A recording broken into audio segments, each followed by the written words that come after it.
listen to your lungs and your heart, see if I can hear anything.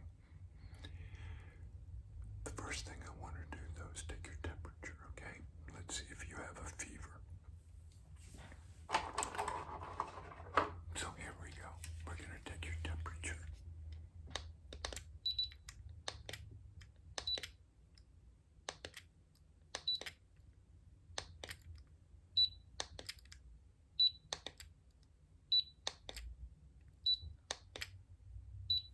Okay, I finally got a good reading. It looks like your temperature's just elevated a tiny bit. You might have a temperature of about 99. Not much to be concerned with, really. Okay, so next, what I'd like to do is use what's called a pulse ox. And what this is a little device, as you can see. I put it on your finger, and it measures the amount of oxygen in your blood, and it also measures your pulse rate. So give me your finger, if you will. That's good. Now I'm going to snap it on, and we'll see what it says.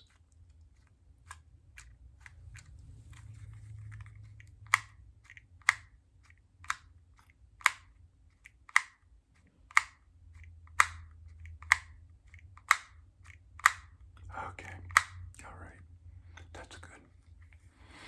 Well, your blood oxygen level appears to be 95, which is good. That's good. You're getting enough oxygen into your blood system. Your pulse rate is 65, and that's not bad either. That's pretty normal. So far, I haven't been able to find anything to indicate a problem, but let's keep looking, okay? Like I said, the next thing I'd like to do is use my stethoscope. And what I'm going to do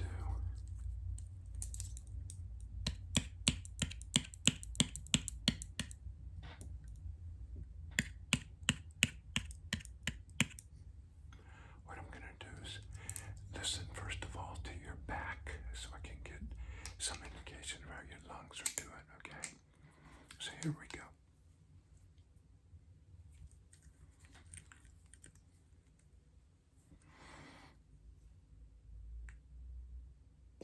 Okay. Take a deep breath for me now. Okay. Hold it. Exhale. Again. Deep breath. Hold it. Exhale. Deep breath. Hold it. Exhale. Good. Now I'm going to come around to the front and I'm going to listen to your heart, okay?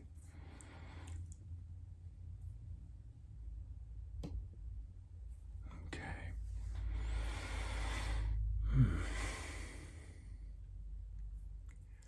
I'm not liking what I'm hearing, actually. Your lungs sound like they're clear, but your heart's making kind of a strange noise.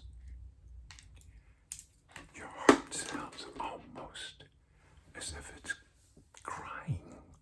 Does that make sense? Have you ever had your heart broken? Was it ever repaired properly? It's a very strange noise that I hear when I listen to your heart. I think you're going to need some special attention, okay? It sounds to me like you might be very sad, depressed. Are you anxious? Are you worried about yourself, about your health? Are you worried about your relationships? There's so many things to worry about these days. It can be overwhelming. Quite often people need someone to talk to that they trust. That can be hard to find. Sometimes it's hard to find someone to trust.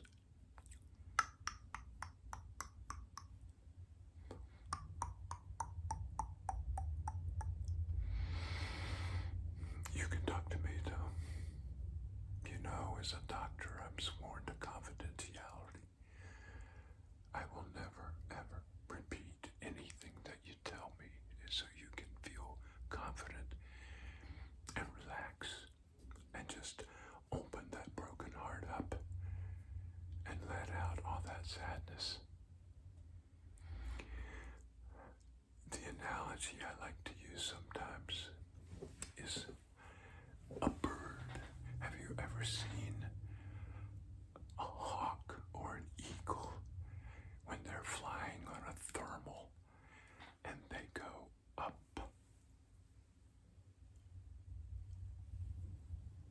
and then they just go around and around and around,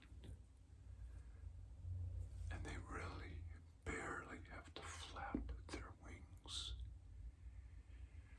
So most people make a mistake. They think it didn't take any effort to get there, but it did. We just didn't see them when they were flapping, flapping, and flapping, and flapping. All we saw was them coasting. That's the way inner work is. If you want to heal a broken heart, you have to work very hard. And most people won't see that. All they'll ever see is the finished product. They'll see you with a huge smile on your face, completely relaxed, happy with yourself, not feeling desperate or needy for companionship. Your heart will heal, but you have to be willing to take some risks. You have to be willing to be vulnerable. I hope you'll allow me to be your partner in this journey. So, on your way out the door, please stop at the receptionist's office. You can make a reservation, an appointment there to see me again in the near future.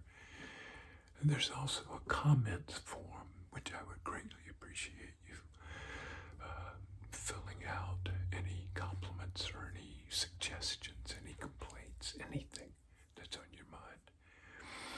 And there's even a place for you to subscribe to my practice. I would greatly appreciate you subscribing. Okay, have a nice rest of the day, and I will see you again very soon.